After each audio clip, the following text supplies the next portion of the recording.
Welcome to this EWRB Electrical Service Technician Training course. I'm Aria, an electrical tutor working with Roy. In this course, I'll guide you through all the topics covered in the EWRB Electrical Service Technician Exam Teaching Guidelines.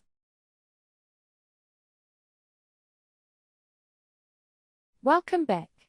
Today we're learning about protection, which is all about preventing damage to cables, equipment, and people from excessive current.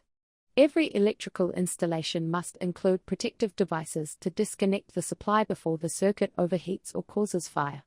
Let's begin with Topic A, Rated Current and Excess Current Protection. Topic A, Rated Current and Excess Current Protection.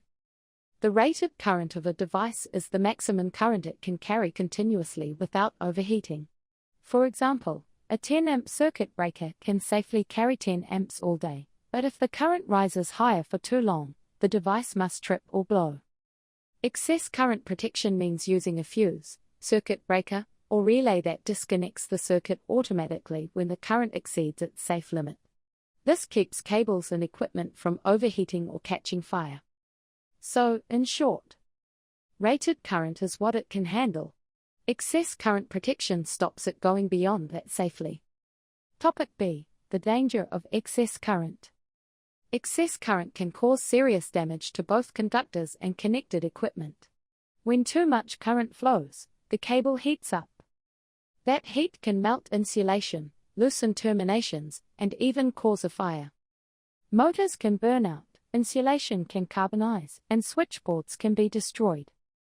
That's why every circuit must have the right size fuse or circuit breaker to match the cable's current carrying capacity. Topic C, Forms of Excess Current Protection. There are two general forms of excess current protection, close and coarse. 1.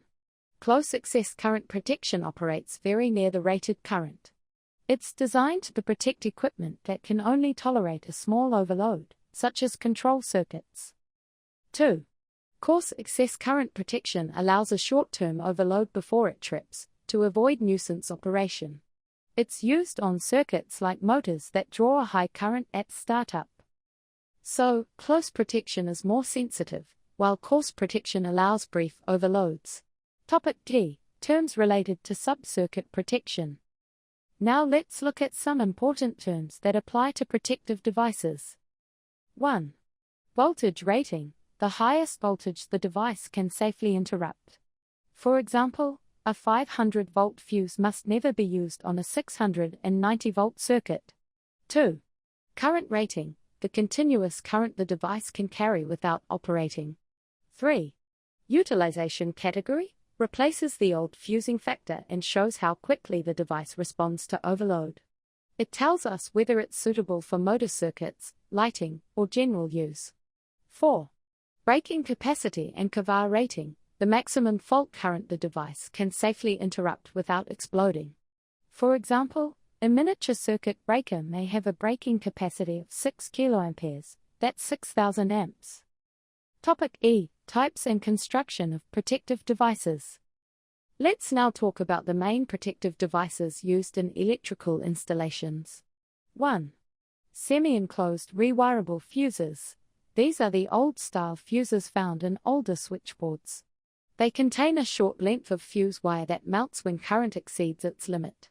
They're simple but not precise, and today they're mainly replaced by modern devices. 2. HRC fuses, high rupturing capacity. These are enclosed ceramic fuses filled with sand. When the fuse blows, the sand absorbs the energy and prevents arcing. They have high breaking capacity and are labeled according to BS 88, IEC, and as /NZS 60269. 3. Miniature circuit breakers, MCBs. MCBs automatically trip using a bimetal strip for overloads and an electromagnetic coil for short circuits. They can be reset after tripping and are commonly used in modern switchboards. 4. Fusible links. These are used in control panels or automotive systems as part of wiring harness protection. 5. Magnetic and thermal overload relays. Used for motor protection.